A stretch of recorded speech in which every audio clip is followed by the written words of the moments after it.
punctual arrow and stuff. I'm so like sorry. And this is why we haven't got many watches. Right. Let's go. Let's go.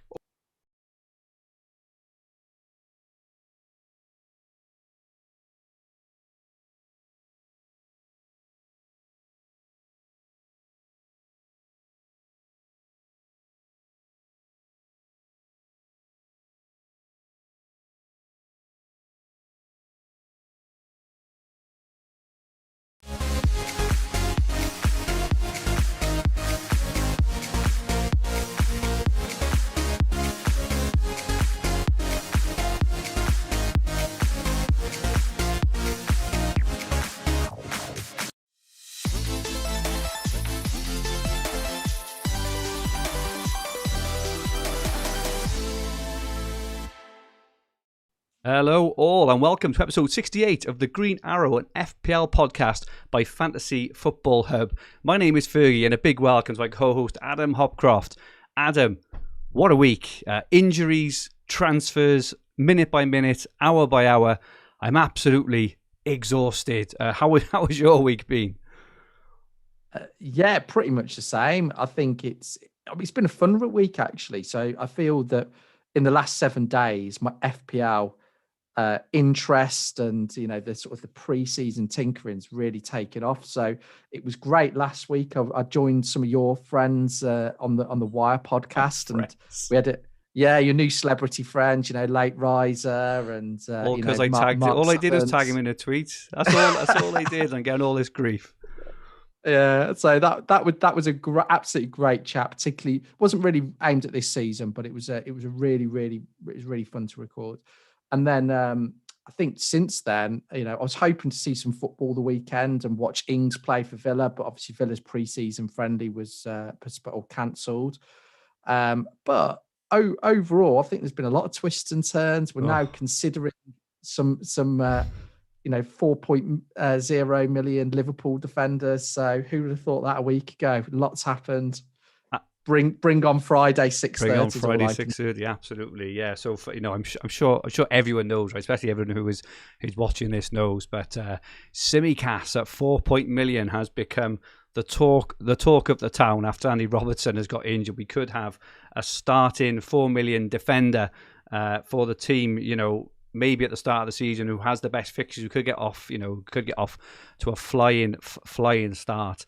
And from what we've seen from Tsimikas, I think so far with the draft we've seen, with the way I'm looking at my team, I'm sure the way you're looking at your team, could be a bit of a game changer, and a squad changer, a pre-season changer, and potentially, a first wild card changer as well, because he could completely change the dynamic of of our squads if we let him. What are your immediate thoughts, Adam, on Tsimikas, if I'm saying it right? An intriguing option. I think as long as you're not set on going triple Liverpool with the likes of Diogo Jota or Mane to go alongside Salah and Trent, I think he's a good option, even if you're using him as a sub. Because if he doesn't start and you've got a couple of other 4.5s that come in, there's no real risk to it. We've got, like you said, we can wildcard early if it doesn't work out. I think the key thing really here is to watch the team news, watch the leaks from the Liverpool sites, and just get a feel, is he going to start? Because they have other options that they might be able to use at fullback, albeit maybe not natural left backs. So yeah. I'm hoping he's impressed in pre-season. He got an assist last night. Good assist as well, wasn't he? It was a cracking cross. Yeah, it's very good. Robertson-esque. Yeah, it was very good assist. So I'm hoping he starts. I mean, he's got some pedigree. I think he got 5 assists in 20 league appearances the season before last in what is it, the Greece Super League or whatever it's called. That's a fine of 10 pence for charity, Adam, because you went away from your microphone. I'm going to fine you 10 pence every time you look away. So I think it's a good option, and as at 4.0 minutes, it's hard to turn down this gift. I think I agree with you completely in terms, in terms of a gift, and I think we mentioned just before we started, that I think if he was 4.5 million or 5 million, he would be in all our teams without any shadow of a doubt. I think there's maybe, a psychological barrier of starting game week 1 with a 4 million defender. And I think that's the only thing potentially, holding some of us back in terms of just having him in. If he was 5 million, he would be in, and we would also have a 4 million defender, or kind of 4.5 without even thinking about it. The fact he's 4 million holds us back. So the only downside potentially, is if he doesn't play. But you could say that about absolutely anyone, right? And you've got 2 4 millioners on your bench, is that you're kind of tied and stuck then, obviously, because you need to release a few funds. But other than that, no, I think he's absolutely in, and he's in my team. Is he in your team? Spoiler alert. You'll have to wait and see in a minute. Okay, all right. Want to keep the tension going. Indeed. So for any new watchers and listeners, you are very, very welcome. If you haven't subscribed to us yet, please press the subscribe button in the bottom right-hand corner of the screen. Set the alerts so you don't miss our live streams, which are 7 p.m. every Tuesday evening right here on this channel. Also, please press the like button. If everyone could press like, it would be much, much appreciated. As we are live, please feel free to join in the chat at any time. Let us know your thoughts on the topics throughout the relevant sections, and feel free to ask us some questions throughout. My goodness, we've got so many people in with us this evening. Great to have you with us all. Chris Smith, Fo Ollie, Footy, Jerome Robertson, FPL Rubber Ducky, Bill Edgley, James Harding, Will So Win, Matthew Harrison, FPL Geordie. Great to have you back. He says Tsimikas in, no brainer. And Al Capol, Konstantinos, the Greek god Tsimikas. I think everyone. I think everyone's in for Tsimikas. If you're not in for Tsimikas, let us know. I wonder how many times we can say Tsimikas this evening. That would be interesting. Jayanta says he's 100% starting, definite starter. And Adam, even if Tsimikas does not start, he'll be replaced by a bench defender. It's a no-brainer. I think everyone is in for Tsimikas at the moment. Great to have you all with us. Thank you so much for joining us. Just before we start, we should let our watchers know that if you haven't already signed up to fantasyfootballhub.co.uk, there is currently a pre-season 25% discount link at the top of the description below. Members get unlimited access to all our tools, including Fantasy Premier League, Opta Stats, comparison tools, points prediction tools, Game Week 1 team reveals from the best FPL managers in the world, masses of fantasy football content, and basically everything you can ever need to become a better fantasy football manager and dominate your mini leagues. So this evening, we are going to look at our teams first individually. We're going to look at Adam's current draft. We're going to look at my drafts. Spoiler alert: I've got 2 because I'm so unsure. I just want a bit of guidance on that. I said guidance, Adam, not slagging it off. Guidance. And then what we're going to do, we are going to build our joint team, which is going to be interesting because we do sometimes think a bit differently on things. So, but I'm controlling the mouse, so no, I'll have the final say. No. So, firstly, Adam, let's see if we can get your team up on screen, and we can. So, I've got your team up now on screen, Adam. Do you want to talk us through your current selections and rationale? Yeah. So I've gone in goal. I've gone for Sanchez. And it will be a 4.0 alongside him. Whether that's Steele or not, I don't know. I think Steele was on the bench the weekend, but I think also apparently so was Walton. So it will definitely be Sanchez in goal. Defenders that are nailed in my team are Trent, Shaw, at the moment Tsimikas, and then I've partnered them with Soufal and White. Which I think gives me a little bit of flexibility. And I think Soufal is a decent option in his own right as well, and finished the season really strong last year. Agreed. But that's still a little bit up in the air. He's not nailed. None of those 3 really are nailed in my team at the moment. And then in midfield, I've got Salah, Bruno, and Rafinha, who've been nailed there since I reloaded the game in July. And then I've got at the moment, because I want to go 3-5-2, I've got Greenwood and Benrahma. I liked Benrahma for a number of years because he was close to joining Villa on a couple of occasions. So I followed his career closely, and I just feel that from the point that he broke into the team towards the end of last season, I think he sort of took the main man mantra off Lingard, and I think that's continued a little bit in pre-season. So Okay. I think at 6 million, he's worth a gamble, and he is a gamble still. But I just like watching him as well, which is a big factor. And then I've gone for 2 up front. So I've got Obafemi. Just you know, he's the what Keenan Davis was last year. What a legend! And then exactly. So I've got Obafemi. And then I've got Ings and Antonio. So I suppose the big one that I've avoided so far is Tony. Yeah, it's interesting. Not I purely because I think Ings and Antonio are more established. So I've got really a choice of, do I go 3-4-3 with Tony, or do I go 3-5-2 with Benrahma or Rafinha? And I think the logic here is, I think there are, and I know Abraham potentially could go to Arsenal, which could change things a little bit, but the logic here for me is that I just feel there are more midfield options, and I think long term I'm more likely to want a 3-5-2. So I'm happy to sacrifice an extra forward. Just on Abraham, you know, because obviously they have got Aubameyang and Lacazette. Would you expect? Well, I say that Arsenal's fixtures don't swing till game week 4, I think. So it gives us 3 games to kind of work out who's going to be there. But yeah, no, that's your side at the moment. 3-5-2 is not really your style, Adam. Is there any reason why you've gone 3-5-2 over 3 up front? Is it because you just think Benrahma or Greenwood is a better option than Tony? Or yeah, I don't really have a preferred formation. I think the last few seasons I might have started 3-4-3, but yeah, I think that's it. I just really like Benrahma at the moment, and I think the other thing as well is that looking at the teams that have gone back into pre-season quite early. So West Ham, I think, they had a match on the same day that most teams returned to training. So I think West Ham are a little bit ahead of the curve, and I think they'll start quite fast. And a lot of their key players, I think they obviously had Souček, Soufal, and Rice at the Euros, but a lot of their core attackers didn't go. So I actually do quite like West Ham and fancy them to have a fast start.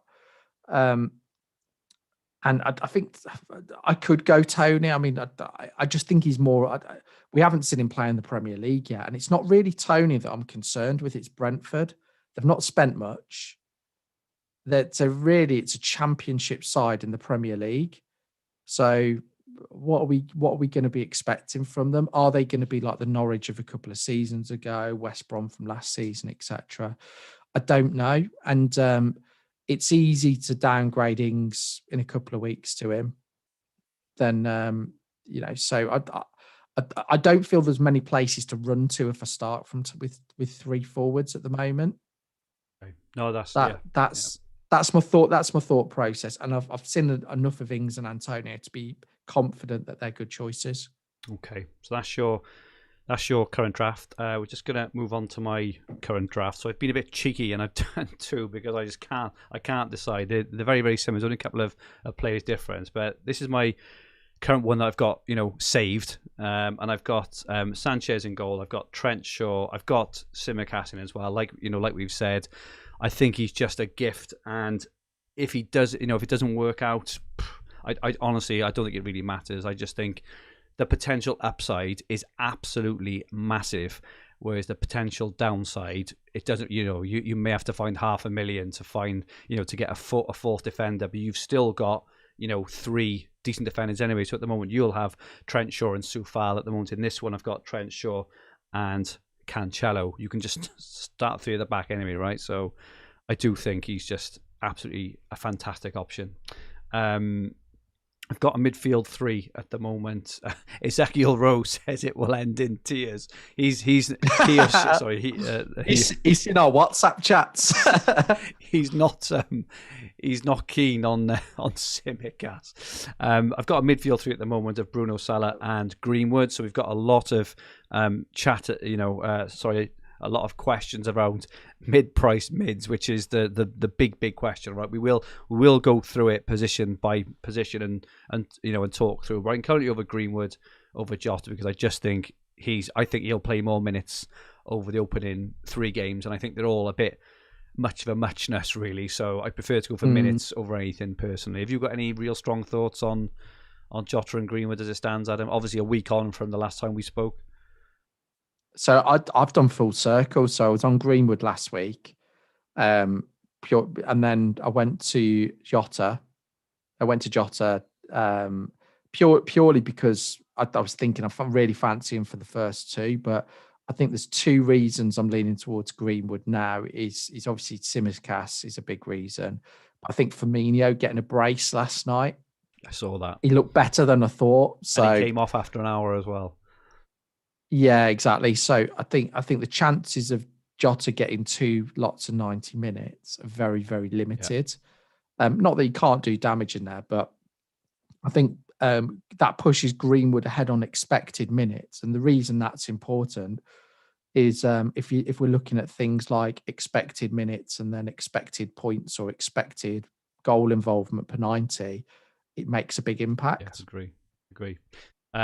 So yeah, I've got the 3 midfield, and then I've got Ings, Antonio, and I think it's hard to get away from those 2 options personally, because I just think they're both great players, playing right at the point of 2 teams who attack well and have got good fixtures. It's hard to get away from their really good value. I've got Tony currently in my team, but I did rate my team this afternoon, and I think he was only in one team out of like 8, because again, Tsimikas has been able to push more money into midfield, and just going to put up just finish off the bench with this one. So I've got Steele, I've got Harrison at the moment on this one, which I quite like. I quite like, and I don't, right? So I don't like having a decision to make every week. I think that's the one thing, which is why I don't like having Harrison on the bench, but I do like having him because it gives me an extra player if Tsimikas, for example, if he doesn't play. So it's they're kind of contradictory points, but is a bit of a safety net, right? But my second team, which I've now got on screen, so basically all I've done is I've changed Cancelo, Greenwood, and Harrison for Soufal, Son, and I've got the 4.5 mid in Brownhill. So this team reads, and this team is like, oh my goodness, it blew me away when I worked out I could actually afford it. Sanchez, Trent, Shaw, Tsimikas, Soufal, Son, Bruno, Salah, Ings, Tony, and Antonio, right? I haven't got a bench. Well, I say I haven't got a bench. Gilmore will very likely play. Brownhill will very likely play. And that's that team. And, I'm looking at that and I'm thinking, geez, the first 3 game weeks, we talk about, if so-and-so doesn't kick on or whatever else, you're not going to take out Son, right? Because you know he's going to play. If Kane's not starting, he's going to play up front and beyond penalty. Spurs fixtures from game week 2 through to 4 are really nice as well. I'm not going to want to switch it around. There's none of those players really. Tony, the potential only one, how they look in game week 1. So I really, really like it. And again in the chat, like Bill, Adam, Shall I get started? You then? can. Hang on. I just want a bit of love first of the people in the chat. They're all saying that the second one is so much better. So I'm just going to bathe in that. Just give me a second. Yeah. Okay. Now you can have a go. So, yeah, best of a bad bunch. I think we'll go with. So I think the problem with the second team is lack of flexibility. So you got a double pivot on the bench. So 4.5 million midfielders can, I think it can cause you trouble. And I think you're really relying on Son here. And he's not a bad player to rely on. But I think if you looked at maybe Son and Gilmore, you could have 2 decent midfield options in that the likes of maybe Barnes and Rafinha or whoever it would be. So I'm not convinced with that setup. I think it's got early wild card written all over it. and I think Son's got a tough start. Tony's got a tough start. So, yeah, I'm not convinced. I think your other team, I think the defense is in trouble because you could end up within game week 2, just 2 playing defenders. I think you've got like Cancelo, Simicas, wow. Or you could have the Norwich guy playing against Man City, which I'm sure you probably wouldn't want. You might as well have 2 playing defenders in that case. So, yeah, I'm not convinced with either option personally. Although we have got a lot of the same players, but I think it's the fringe players. I think I've got question marks on. Okay, I have just had a brief idea. There's a couple in the chat talking. I could downgrade Tony and bring in Cancelo for 5 at the back and City coverage, which I have quite liked over. I did post a tweet last week with a 5 at the back team, and you messaged me, didn't you, saying, please save that for Tuesday because you wanted to put the roller. But I'm going to argue now. So what we're going to do next, what we're going to try and do is agree a team, right, between us on the best joint Green Arrow FPL Game Week 1 team moving forward. So at the moment, what we've got here on screen now, so I've blanked out my team. I've locked in, I hope you don't mind, but we've locked in Trent and Shaw. I think we're both fairly agreed that they are nailed. Yeah, Trent, Shaw, and locked in Bruno and Salah. Have you got any issues over locking those 4 in? So we've got Trent, Shaw. I'm going to do it with you. So I've got it on my screen as well. Awesome. So I'm comfortable. What's the matter with 5 everyone in the chat is, well, not everyone. 5 at the back, 5 at the back. I don't like 5 at the back. I think 5 at the back is fantastic. It's not very flexible, and it will lead to an early neither are you flexible, Adam. But I put it with you every week. Very true. I'm not very flexible either. So yeah, I just think you just lead into an early wild card, and yeah, I definitely wouldn't go 5. Yeah, I think so. I think 5 at the back suits other games better than it does FPL. And for the enjoyment factor, if you're not watching any of the games, hoping for 0-0s, go for it. But yeah, I personally, I'm not a 5 at the back fan. Okay. So, all right. First, let's see. Let's talk about keepers then. So, if you have any questions on keepers in the chat, please put them in now, and we will talk through them as we go through. So we both had Sanchez in our drafts. I must say though, if I could afford Martinez, I would. Aside from Sanchez, there's been quite a lot of love for Bachmann. Are you a Bachmann fan at all? I've not really seen enough of him, to be honest. So, his stats in the Championship were good, and I think Watford defensively were good, but I don't think they've had the best of pre-season. I think they conceded 3 the weekend. Was it Palace they played? So, I think they've conceded 10 in their last 3 pre-season friendlies, so I don't get the Bachmann love personally, but well, I just think as well they've got Villa, and I fancy us to score, and they've got Spurs in game week 3. So I think personally, Sanchez is a better option than him. Yeah, because we know what we're getting with Sanchez as well, and it's the predictability element. It could be that Bachmann turns out to be great, makes loads of saves. Watford are more solid than expected, but for me to start the season, I think go with the predictability that we know. Brighton don't give up many chances. They've got good fixtures.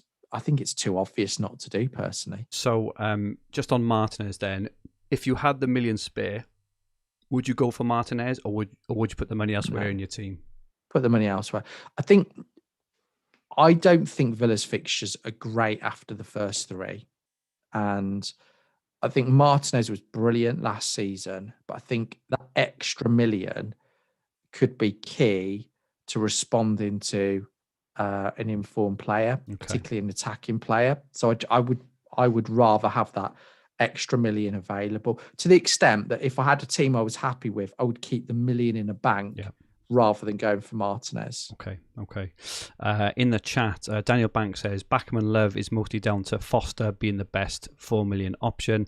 Matthew says De Gea, not for me. Even if he does start in game week 1, Henderson will be back for game week 2, and you don't know who's gonna be playing. Yeah, exactly. Prashant is in for Mendy. Muldoon is in for Meslier. Sheila says Guaita save machine could average 3 or 4 points. I just think with keepers, you go for you go for security and you go for clean sheets. And I think in Sanchez, I do agree with you on this one, that he's probably a bit of a no-brainer. And after thinking about it, I did want Martinez, but I think now, considering the options that you can have further up the pitch, I think the difference between Martinez and Sanchez is so little, whereas the difference where that extra million could go further up the pitch, I think, is bigger. So I think it's probably fair to say that we're going to lock in Sanchez.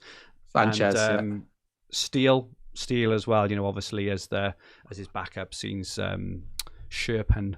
I don't know if I pronounced that right. I tried to do a couple of accents this week, and they were awful. So, but anyway, I think we can just say as a caveat, you can go for any 4.0. I don't think it matters. I think the only thing I would say, and this is a really important trap not to fall into, is don't go for a team that you're likely to want to treble up on at some point. I think a few people last year ended up having like Steer on the bench, and then they wanted to have treble Villa, and their treble Villa included Steer. So I'd just be wary of going for, so I think anybody, Foster, a Norwich keeper, I think any of them are absolutely fine, but just make sure you don't block future moves. Yeah, agree with that. Had some Temitope says what about Pickford as a keeper? I mean, you can if you want. I do think the friendly in midweek against United, where they battered them really, didn't they? Has put a lot of people off Luca Dean and maybe off Everton assets in general. Moving on to defence, or Trixie says Soufal should be or could be locked in, I think. So let's just talk about Soufal, because he is in your draft. He's in my second draft, and I personally think he's the best 5 million. If I was going for a bit of a punt, a bit of a risk, I think that the Bertrand could be a good one. Yeah, good shout. I do think, they got the fixtures. He's on set pieces. And apparently a few Leicester fans I was talking to say his set pieces have been fantastic as well. He's not just on set pieces. They've markedly improved their set pieces. The only issue is, Castagna has been injured. He might be back. Will he start? And Pereira's back and fit now. Yeah. So have you got any strong feelings all the way on Bertrand? Would you encourage people to go for Bertrand if they fancied him? Yeah, absolutely. I think he's a good shout. I mean, Leicester, I think there's obviously a concern they're missing a centre back. Yeah. So defensively, they may be concerned. And I think he's actually cheaper and probably relatively better value in other games, such as maybe Sky, FanTeam, definitely. I think he's 4.5. Yeah, definitely. So I think he stands out more in other games. For me, I think Soufal is the better option. I don't think there's much in the fixtures between the two teams, but I think with Rice in the team, West Ham are more solid defensively. But I think where Soufal excels is attacking ability. I mean, particularly in open play. He got 9 assists last season, which is absolutely, it's a great return. A lot of those in the second half of the season. And I think he's been $500,000 underpriced. So it could be that with the fixtures, there might be better options for other people to start the first 3 or 4 game weeks. But I think long term, I think he'll be up there. I wouldn't be surprised if it's a top 5 million scoring defender. No, I would agree. Do you think he fits in our joint team in terms of, would you say at the moment you think he should be in the 15 big, or do you think if we had an extra $500,000 go to Creswell? There's a lot of love for Soufal. No. I think Soufal's as good as Creswell, if not better. So I wouldn't go to Creswell. I think what we should do, and think where it makes it interesting, because it will determine our formation. Yeah. I think we should probably come on to Tsimikas, because we're both fairly agreed on him, because that could be quite a quick one to lock in. And I think then maybe we move on to any midfield and forward locks and then work our way backwards. Yeah. Tsimikas, are we going? Is he locked in? I mean, like you say, he's one of those players that if you don't go with him and he does even reasonably well, you'll look back and think, why didn't I go with him? He's just so obvious. He's almost too obvious. I think this is, and I think I've seen a bit, a bit of chat on social media, and bits and pieces, about well, what if? Who say that about anyone? Like everyone's got Ings and Antonio up front in their draft. They've got both of those players have got cheese for hamstrings, right? So it's like you can say what if about absolutely anything.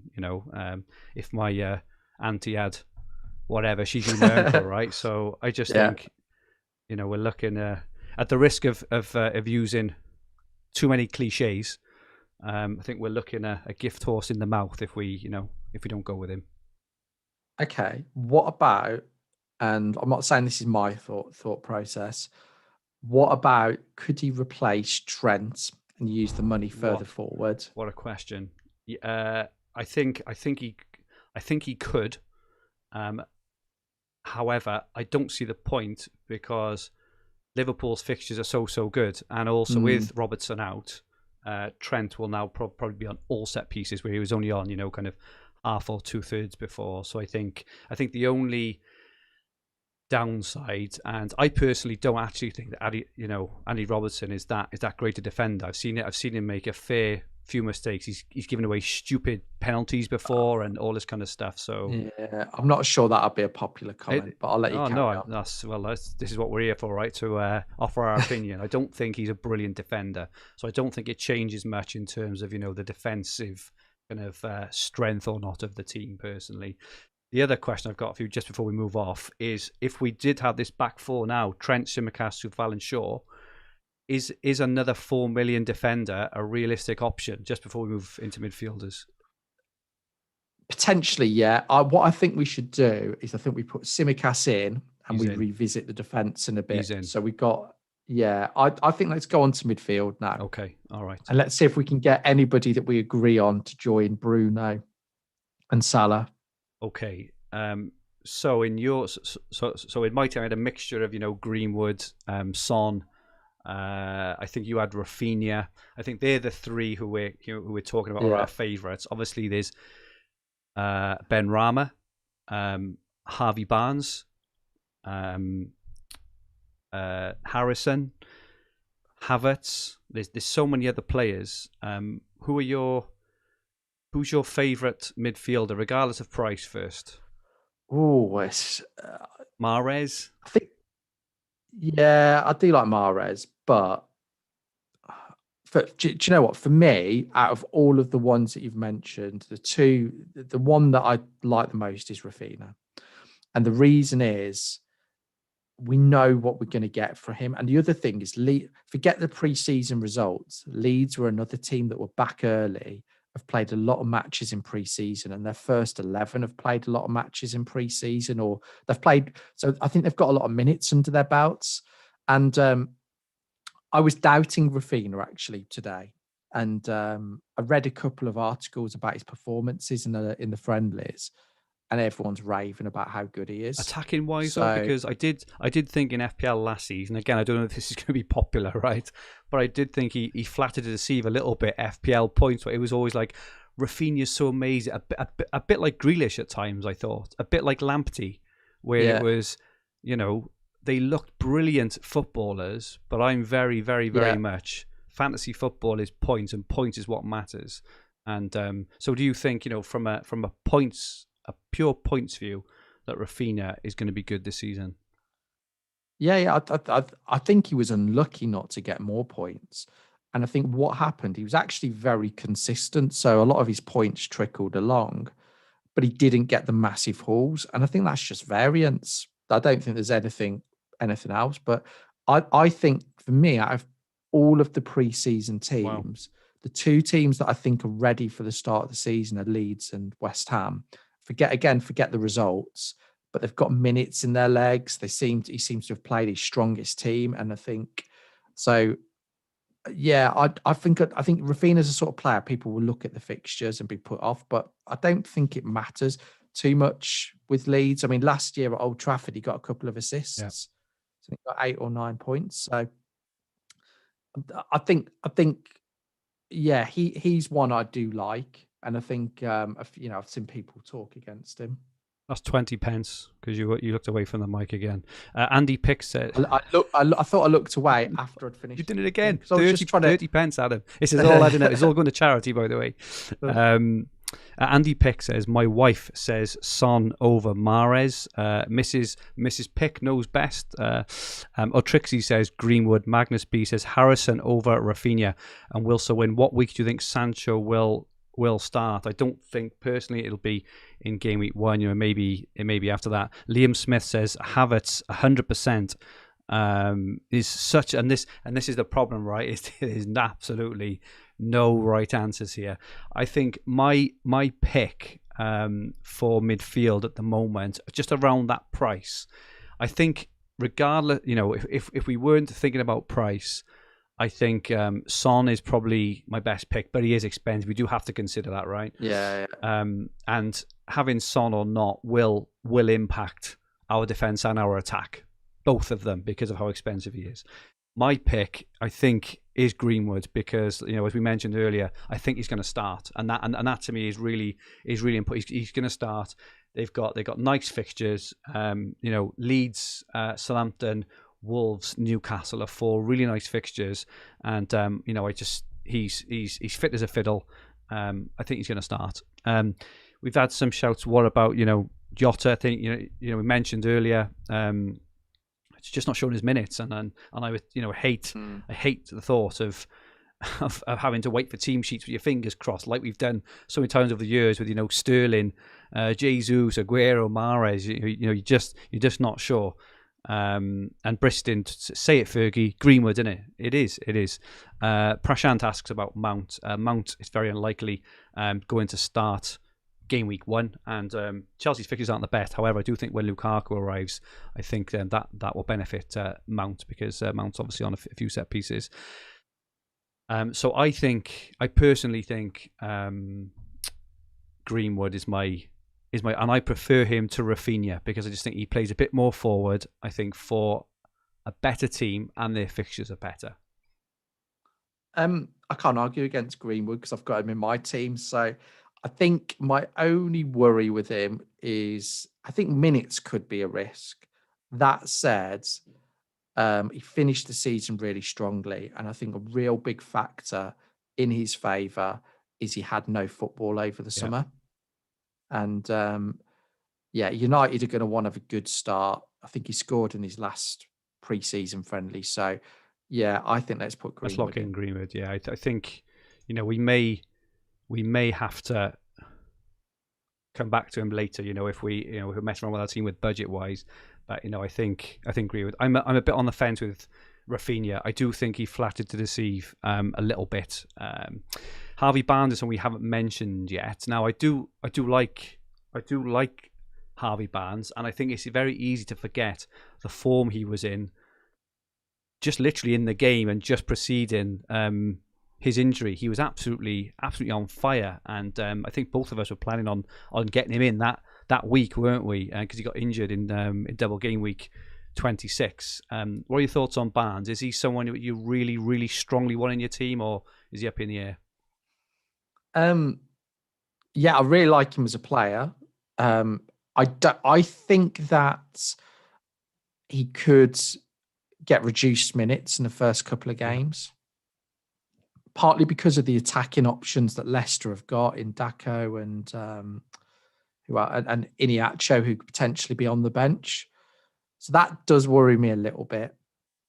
And also as well, I don't think he'll have the same level of sharpness as other players. He's a good option. He's a good price. He's on he's on my watch list. He's someone I'm considering, but I'll probably wait and see on him. Yeah. And I prefer Rafinha to him. Okay. That's because I think Rafinha is more important to Leeds than Barnes is to Leicester. That's my logic. It's just been a comment in the chat. I think they're absolutely right to point it out about there being no blue yet on the pitch. And if you look at both our drafts, only one of my drafts had a blue player in. Obviously we're talking about Man City and Chelsea here. Is there anyone? I didn't mention earlier, but Gundogan I think could be a good pick. And I said on this afternoon stream, I think Gundogan, I think he could go under the radar a little bit early because he was on set pieces on Sunday. He took that free kick, which, Schmeichel pulled out a fantastic save. I think if Schmeichel hadn't got to that free kick, I think Gundogan's ownership would be much, much higher. And this is why I value the eye test so much, is because he was close there between, I'm not sure what his ownership is now. I would guess under 10%, but it would have been closer to 20 or 25, I think, had that free kick gone in, because it would have been Gundogan on free kicks on set pieces, as it was, because it didn't go in. I think it's impacted. Have you got any thoughts on Gundogan, Havertz, Mahrez, or are they just a bit of a wait and see for you at the moment? So just because you mentioned Havertz, so firstly, I just confirm I've got no biases against teams that play in blue like Birmingham City or Man City, who stole Grealish. So I probably should get that out there very quickly. But I think with Havertz, I just think there'll be rotation at Chelsea, and I think their first three with Arsenal and City and Arsenal and Liverpool in game weeks 2 and 3, Lukaku coming in. I just think for 8.5 million, there's cheaper options that could outscore him points wise. When he's on the pitch, he's great, but how much will he be on the pitch is my question. And he's got some tough fixtures. So he's a wait and see. He could be definitely one for the wild card, maybe game week 6, 7. City, I'm looking at my team. I've been very tempted with Mahrez, but for me, there's just too many unknowns. And I think when we're trying to guess at the start of the season, we want to try and predict what's going to happen. City's the toughest one to do that. So if you look at the potential talisman in that club, there's loads. The missing De Bruyne, who I think is a big miss. I don't think they look particularly good on Sunday. Now, I expect they'll improve. Where will Grealish play? There's just quite a few factors, so I think they're a wait and see for me. I think if they didn't have that Norwich at home game, I think a lot of people would be staying clear. Yeah. I think it's that Norwich at home game. And I think that could be a trap, because if you Pep, looking at the fixtures, because they play obviously Spurs, Norwich, then Arsenal, and I think is it then Leicester, Chelsea, away, or yeah. So if you're going to give minutes to the players returning from international duty, which game are you going to pick? Yeah. The Norwich game. It's, so I think it's a little bit of a red herring. And I think with Mahrez, I like Gundogan, by the way. I think he's a good shout, and he's probably under the radar. But we've got more certainty with someone like Greenwood, probably more certainty with Barnes, I think, than some of the other players. So that's why I'm not convinced that they're great options. I'm sure they will go on to, and I'm sure somebody from City will do really well. It could be Grealish, it could be Mahrez, it could be Torres, who I know you've mentioned, but they're just hard to predict, and probably even more harder given that they haven't had the level of pre-season and they've got a number of stars coming back into the fold. So I'm happy going without City at the moment. I do think if anyone is planning any kind of bench boost in game week 1, or kind of they want to potentially try and get off to a really fast start, they're going all out on game week 1. I do think Ferran Torres could potentially be a shout. And I recorded a video last night with the winner of the Fantasy Football Hub £5,000 free cash league, and he's got Marcus Alonso in his game week 1 team, right? Because it looks like Chillwell is not going to start in game week 1, and I also think Alonso, his ownership is like nothing, right? And if you're just looking for literally a 1 week punt, Alonso and Torres, I think could offer value. But obviously, the vast majority, of people are listening and watching here, hopefully asking for more than that. Dilip asks about Zaha, and Noob Slayer and a few others are asking about Smith Rowe. Now Zaha, I think he's got a couple of goals, didn't he, in a friendly this week. They are obviously away to Chelsea in game week 1, so it's not the best. Any thoughts on Zaha, or is it just not enter the equation because the options available? I think the fixtures I don't particularly like the fixtures, but I think he will be a good option at 7 million again. So yeah, I'd wait and see on him. And Smith Rowe. Apologies, go on.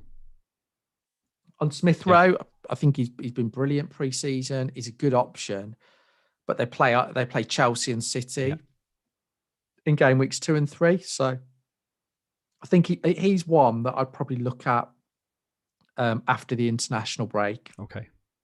What about so one thing of going with Tsimikas, opening up a lot of budget. So just talking a bit higher end before we move on to forwards, Son and Mane. And when I say Mane, I'm talking about Mane along with Salah and Bruno because of that budget that has been freed. Because that budget from, say, Robertson to Tsimikas, that 2.5. Yeah, but we can't have 4 Liverpool, can we? We can't have 4 Liverpool because we're already tied into the other 3. Let's rule out Mane. We're already tied in. Yeah. Okay. Son, I'm interested in your views on Son. I think Son's a great player. I think the news about Kane, I think he's good with Kane or without Kane. I don't think that matters too much. It's the price that I think is an issue because it's not how good Son is, and he's got a City first game, which I don't think is a great one. It's the price because it impacts another player. I would rather have 2 players at the 7.5 million bracket, because I think if you go with Son in this team, you're pretty much shoehorned into maybe a 4-4-2, and you're going to have to play a 4.5 million or potentially 2 sub 5 million defenders every week. And I think you're relying a lot on Son in that instance. That's my thought process. I think nothing against the player. He's been at a cracking pre-season. He's a world-class player. He could start the season on fire. His captaincy potential in a few of the game weeks. But I would rather, I mean, if you look, if you go with Son, you're probably going to have to start with a 4.5 million player. So what's that, 7.5 million? Sorry, 14.5 million. So you've got, effectively, you could have a 7 million player and a 7.5 million player. I would probably rather do that because you split the risk. But I can't. Good point. In terms of a player, I think he's just, I don't think he's overpriced for what he delivers. But I think when you've got Bruno, Salah, and Trent in the team, it pushes the budget a little bit too far. Okay. No. Yeah. Do you know what? That's what. I think that's a really good point. As much as I hate to admit it, I think that's a really good point of looking at it as in 14 and a half buys you Greenwood and Barnes as opposed to Son and Brownhill, right? I think that's a really good way of looking at it. Exactly. I think as well, the teams that I've seen with Son in are committed to playing, on the whole, are committed to playing 4-4-2, and then straight away, as soon as one of those defenders becomes less nailed, could be Tsimikas, could be Amati or whoever it is you've got in your team, you're in wildcard territory. Okay. So I probably would. I think we should discuss strikers because I think we'll get we'll get the core of the squad established, and it's just filling in. So what about you for strikers? If you could pick any striker, obviously budget dependent, who's your number 1 pick at the moment? I think at the moment, obviously, if Kane goes to City, he is just in my team regard. I will, even if I have to wild card to get him in, right? I think he'd be that essential. Yeah. I think he's got the potential for a hat trick every week, right? Because of the players around him. He's class himself. He's world class. I did say last week I think he's the best striker in the world. I got a bit of grief, but that's just a personal opinion in terms of all round play, right? But I think I also think Lukaku will be fantastic at Chelsea. I think the problem with having Lukaku in early doors is I cannot see a game in the first 6 game weeks where I would captain Lukaku. So they've got home to Palace. He may or may not start, right? That'll be his first game anyway. And Salah's got Norwich. You're not going to captain him then, right? They then got Arsenal, Liverpool, Villa, Spurs, and Man City. You're not going to captain Lukaku. So for me, to have that amount of money tied to your team for that amount of time, for me, is probably not worth it, is my view. And that's the only reason why I'm not too hot on Lukaku. Saying that, I expect him to score goals, right? I'm not saying he's not going to score goals. I'm sure he will. But Danny Ings will score goals, right? As well as, all the other strikers. I think my favourite... So let's assume that Lukaku and Kane, and I think realistically, any premium striker is probably off limits given the players we've selected so far. So, who would be your number one pick at the moment? I think it's got to be.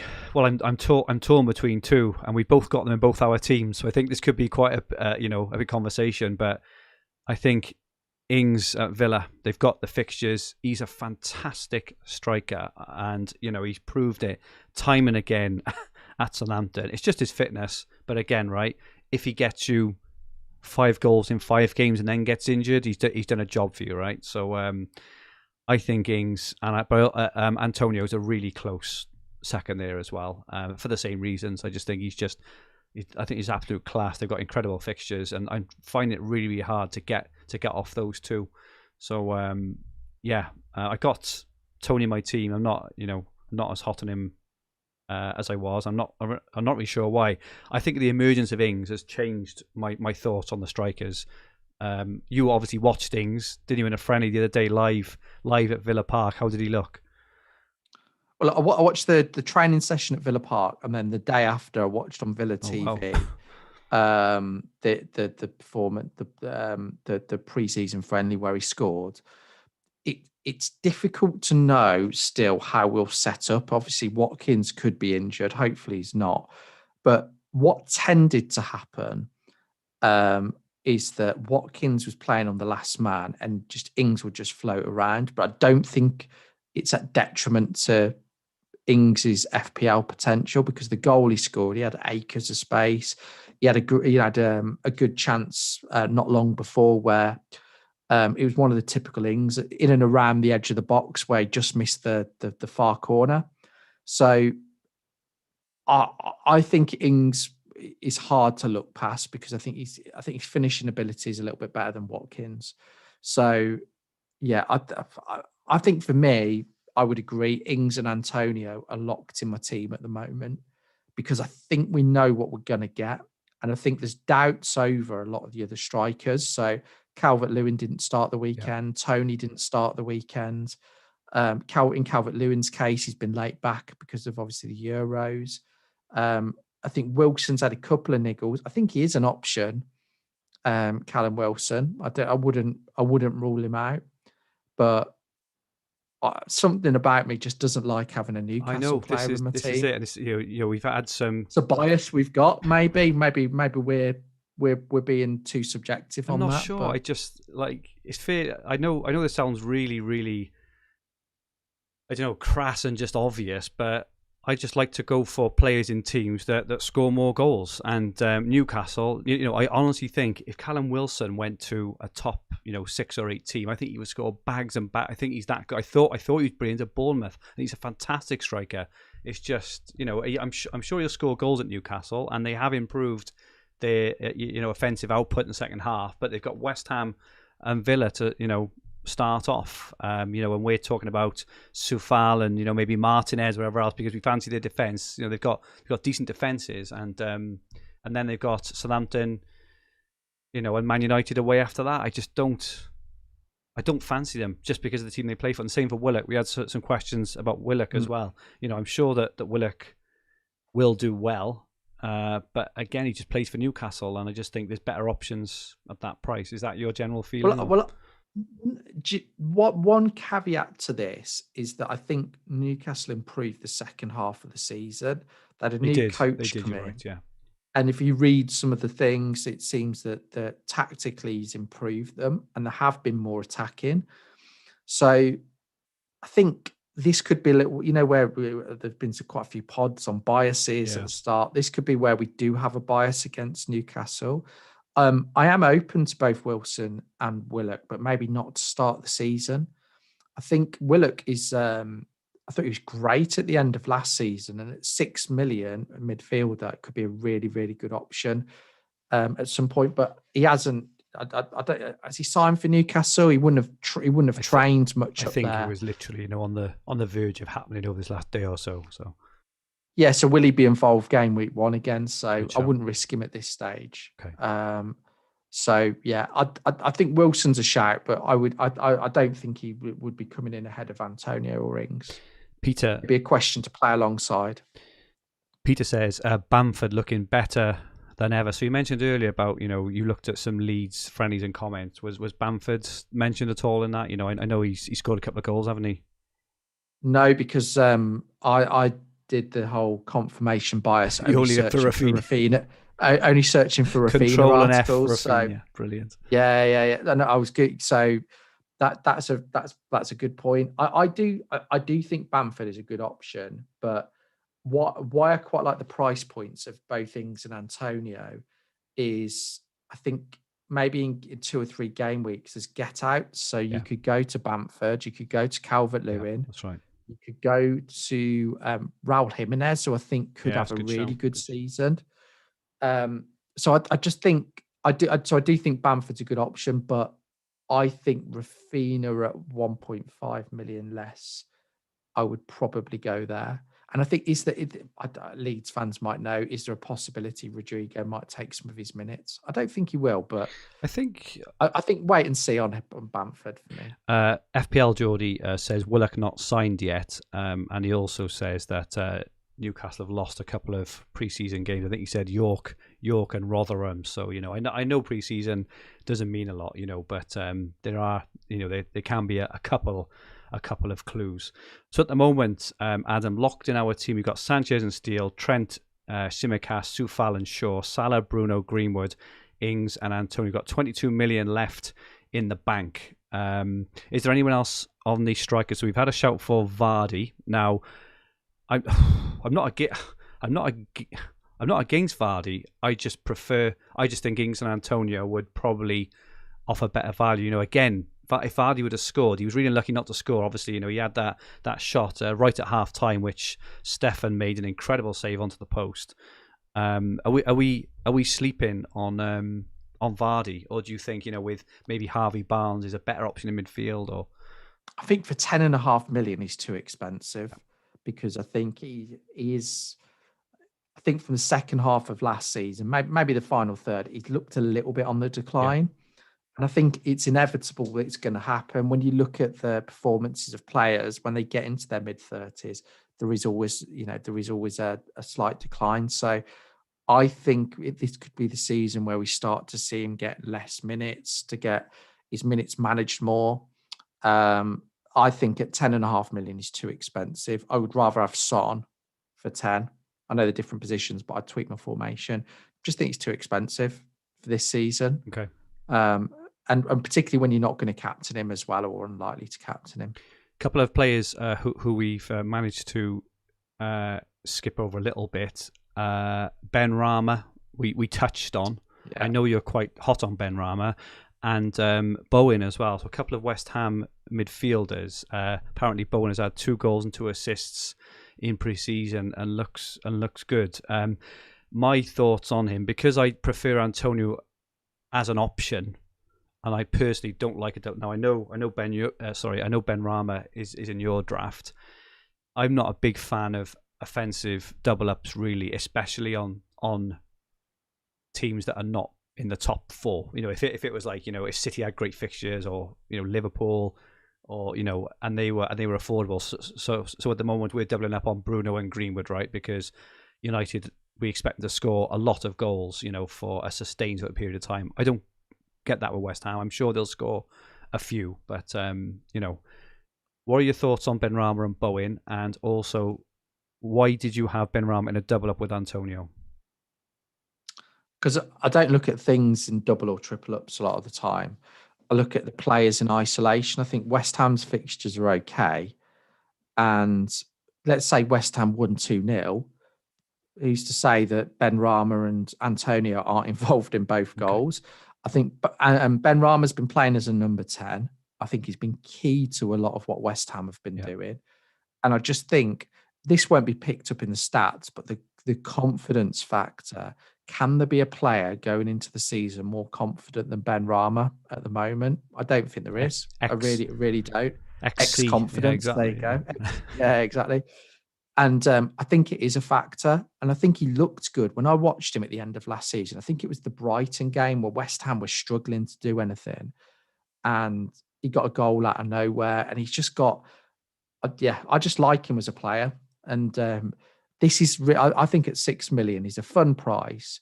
I probably prefer to go with him over, say, maybe Tony up front, where I don't expect Brentford to do loads. It's a risk. I've seen Ben Rama play in the league, and he's got better and better each week. And he struggled at the start of last season, but I expect big things from him. Okay. And he's a fun punt for me. It just, I know he's the flavour of the month on Twitter, but he was in my team prior to that, I think I watched the highlights of Saturday's match. He was just outstanding. Okay, so we've built the core of our team. There's 4 spots left: 1 defender, 2 midfielders, and 1 striker. Just on this third striker spot, I've had Tony in there basically kind of all the way through. Right? Is there anyone else in the striker spots who you really fancy, or could we put it down as a 4.5? Because at the moment, I'm not against putting it down to 4.5, just because of the emergence of some other players in midfield and in defence as well. Have you got any strong argument either way? No, it would just be Tony would be the only one that I'm looking at that price bracket, and I just think that the midfielders at the equivalent are more exciting than Tony. Tony could do well. He could, get a couple of goals in his first few games. That could happen. His ownership's quite high. But at the same time, we just don't. He's unproven. We've not seen anything of him. So would you prefer someone like, any of the midfielders we've mentioned, right? I know like Rafinha, Barnes. What about an expensive defender? Because obviously there's going to be one spot which has like a 4 million or 4.5, right? Do you feel strongly? Because I quite like the thought of having a Man City defender. Now I know you're not a fan of a back 5, but it does mean that if we had maybe Diaz or Cancelo, for example, and a 4.5 striker, it does mean that I think basically we get a decent fourth midfielder then as well, and then a 4.5. What are your immediate thoughts around that? I think firstly, I think the midfield and defensive options are better. My worry with going with a City defender other than Diaz is rotation, because Walker and Zinchenko could easily play the Norwich game, and I think we'd have a bench okay to cope with that. But I just think for 6 million, I think he's expensive. Who, Diaz? No, Cancelo. Is he 6 million as well? Yeah.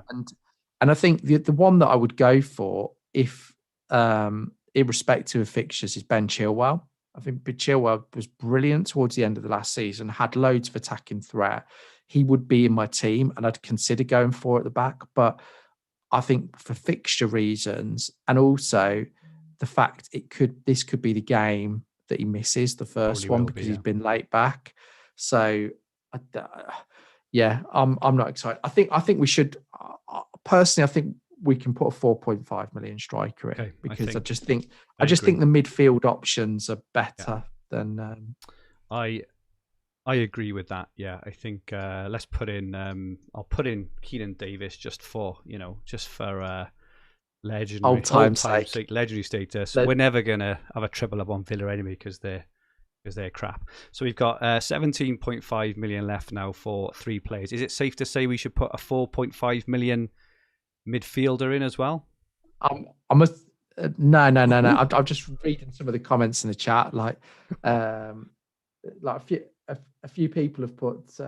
I think Tom Stevenson, I've just read, I think is a decent manager in his own right. He's put Ben Rama and Rafinha. Come on, I don't know if he means Ben Rama and Rafinha just get on with it and put them in, or does he mean, come on, what are you guys thinking? Mainly me. Yeah. So well, if we went for Ben Rama and Rafinha, and we could have a 4 million defender, it does mean we'd have a bit of a selection headache, but it means we'd be playing 3-5-2 with Soufal on the bench.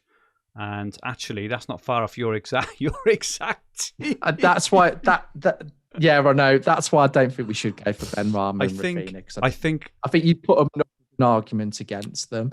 Yeah, I've got no. Yeah, out of the two, I would prefer Rafinha. I also prefer Harvey Barnes, and I'm quite strong on having a fifth player at the back because I think if you have even a 4.5 or a 4 million, and say Robertson comes back right in game week 3, it doesn't matter then.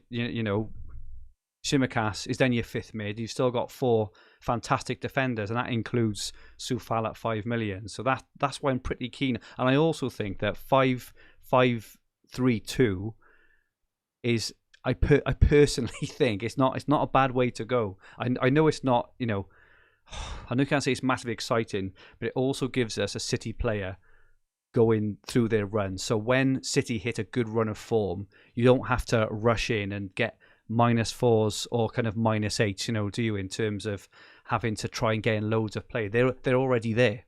Is one of my arguments for jumping on City early. I would say for Chelsea as well, but at the moment I don't really see a standout Chelsea kind of option. Obviously Lukaku very likely will be, and Chilwell when the fixture bet and he's fit.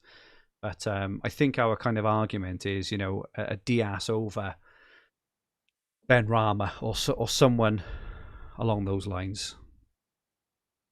So, if we put Diaz in, what does that leave us with? Let's have a look. What we can get. We'll experiment and then maybe go Diaz and a 4.5 million midfielder. So we've got 11.5 left now, which means if we went a 4.5 midfield, we would have 7 million. So we could have Rafinha, we could have Harvey Barnes, we could have Ben Rama with a bit of change.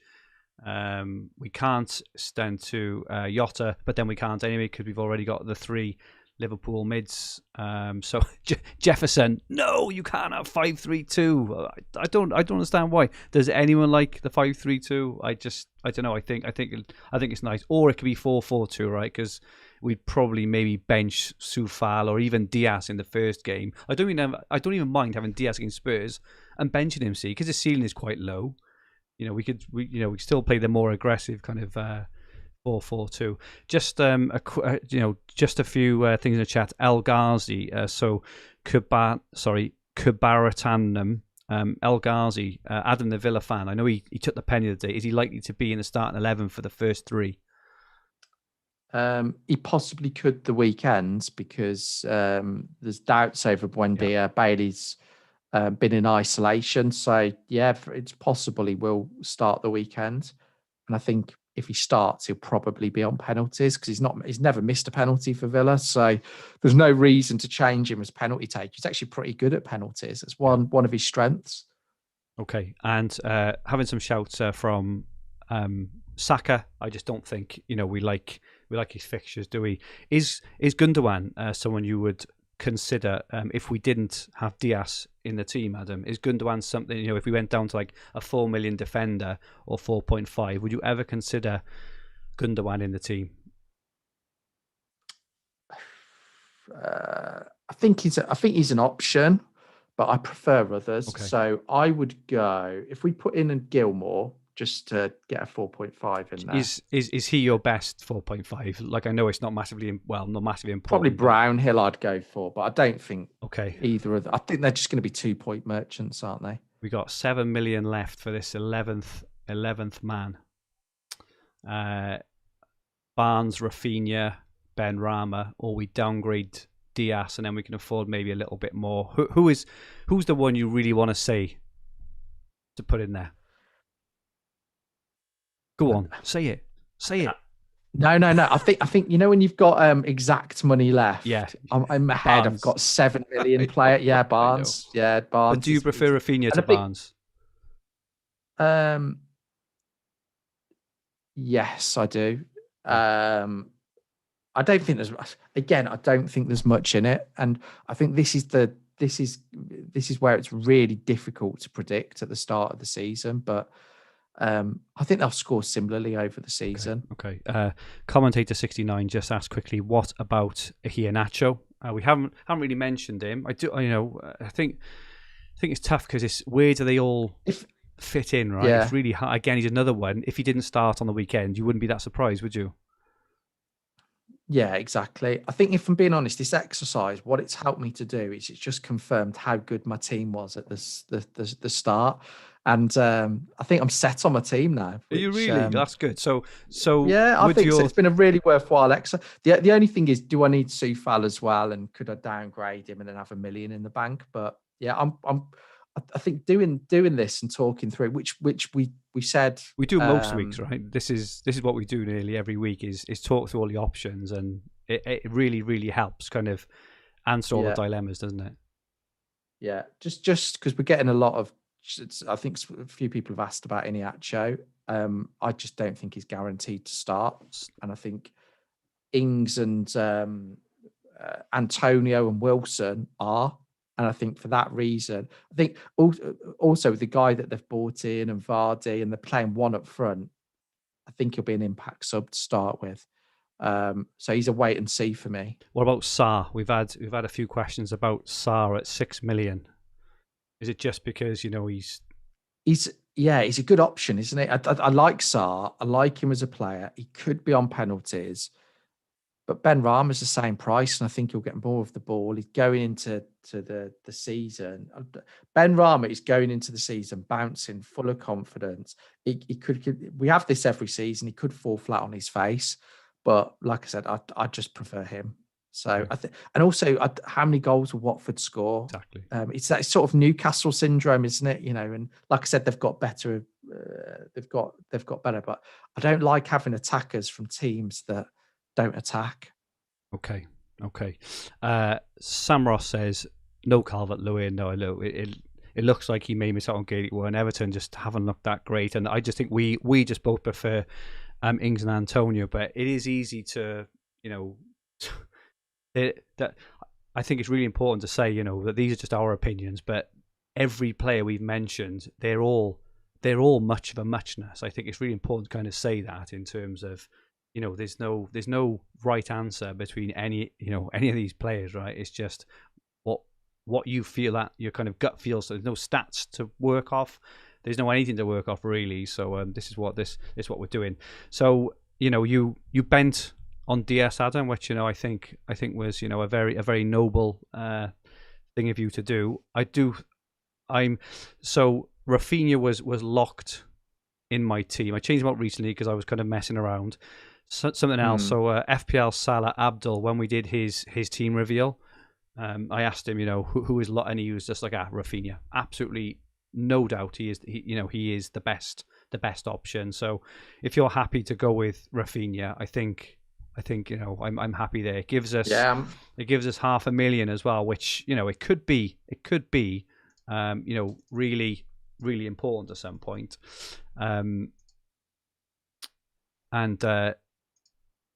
So at the moment then, how our squad looks, we've got Sanchez and Steele in goals. We've got a back five of Trent, Shimakash, Soufal, Shaw and Ruben Dias. We've then got Salah, Rafinha, Fernandez, Greenwood and Gilmore in midfield, and then Ings and Antonio up front with Davis. So that's our team. Adam, how do you feel? I'm more confident with my team. I'm joking. I think it's a good team. I think again, it's really hard to gauge at this. I think all of our drafts, this draft, and we've got 7 or 8 core players in there. So it's only the fringe players, and they're always the hardest to predict as well. So I'm quite relaxed about it. We'll both no doubt get some of them wrong and have to react. I don't think game week 1 is as important as a lot of people make out. I do agree with you there, and I think I've got a little bit caught up kind of with a few bits. I think my second team, even though it looks fantastic for game week 1 and is so exciting, I had zero flexibility, and I do think you are right in what you say. In this team, we've got the flexibility to move quickly to Kane, to move to Lukaku. We've got the flexibility to downgrade a defender and to upgrade to another midfielder. We've got a lot of really nice kind of price points here, I think. So I think that is really important. And we've got $500,000 in the bank as well. So we can, really quickly move up if we want, to kind of basically any player we want. really quickly. So I like that. Adam, let us know in the chat what you think. If you could rate this team out of 10, it would be much appreciated. And then that is so that is our Green Arrow team, and it's probably not too far from what Adam's team will be. I think it's only maybe a player or so out, and it's also a player or so out from my team that I started with as well. Craig says good, but it's a bit too safe. You able to be too safe? I kind of understand the point about being too safe, but and maybe it's got a fair few template players, but there won't be many teams potentially starting with 5 at the back, but or maybe it'd be a 4-4-2. We'll have a decision to make whether to bench Diaz or Soufal or whatever else, but anyway. Okay, let's move on then. 1 second, apologies all. Yeah, looks like we're getting a lot of 6s, a lot of 7s, few 8s.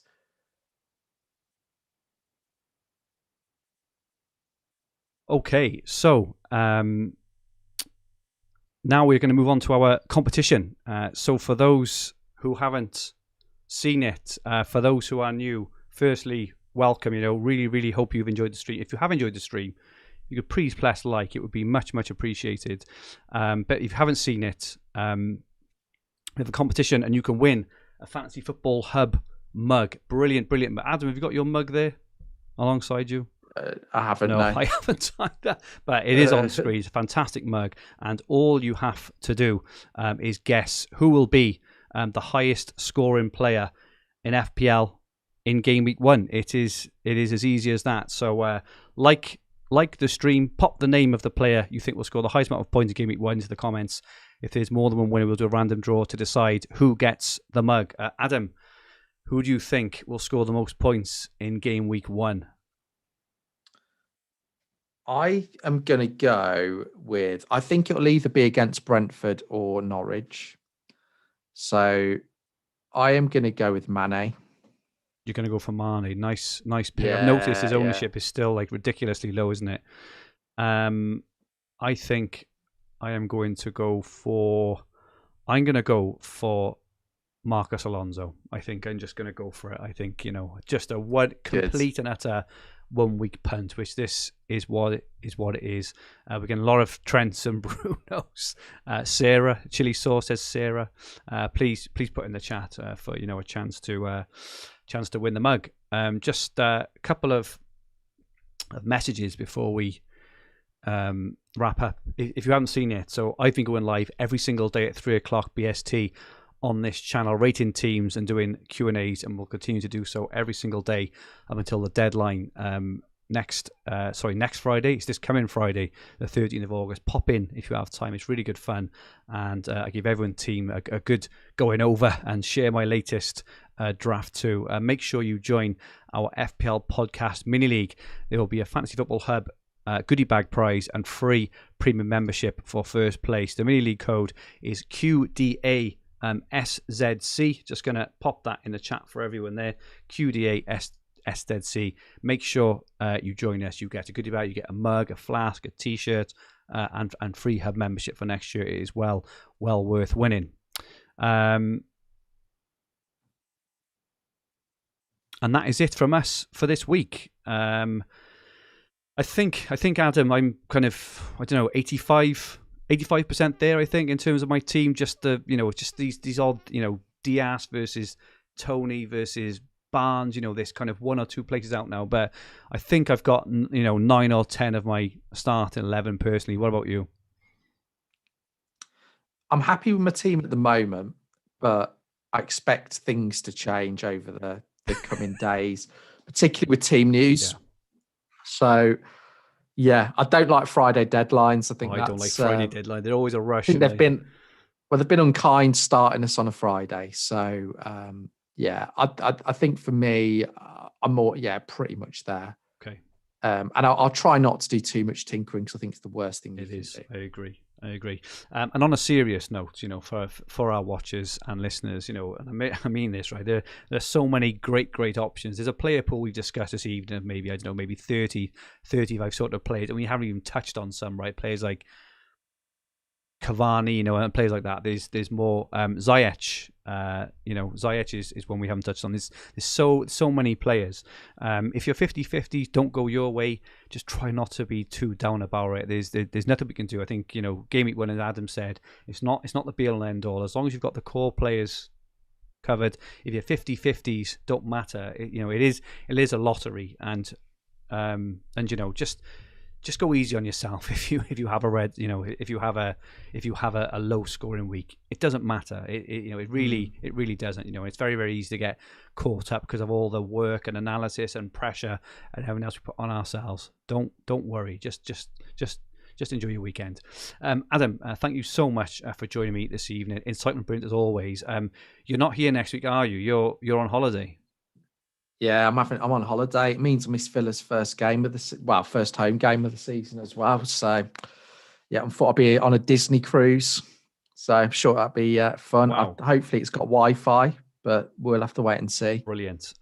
So next week, I believe we're going to have FPL Salah. So Abdul is joining me next week. So we might have a bit of common sense next week when we start talking through transfers and captains. No, definitely Abdul's brilliant. Good replacement. Upgraded. Well done. Where can people get hold of you, Adam? Twitter, Hopcroft13. Okay, and my Twitter handle is at @FFH_Fergi. So this podcast and video will be on the Fantasy Football Hub YouTube channel with the podcast versions available on all major podcast platforms. If you like what you watch, please press the like button. Remember to subscribe to the channel at the bottom right-hand corner of the screen. If you enjoyed your listen, please rate the podcast and leave a comment. Our handles on Twitter, Instagram, and TikTok are at FFH_HQ, and our podcast Twitter handle is at FFH_Green Arrow. Make sure you drop us a follow on there. Our website is fantasyfootballhub.co.uk, where you'll find everything you need for fantasy football all under one roof, including player comparison tools, the fixture ticker, Opta stats, top player team reveals, points predictions tools, and much, much more. To the tens of thousands of other managers and sign up to the hub. Choose our amazing resources. Click the top link in the description below. You will not regret it. 25% off membership until the deadline on Friday. I'll be back next week. Adam won't. He's off swanning off. I'll be back with Abdul next week. No doubt trawling through the wreckage of Game Week 1. Stay safe and may all your arrows be green. Good night all.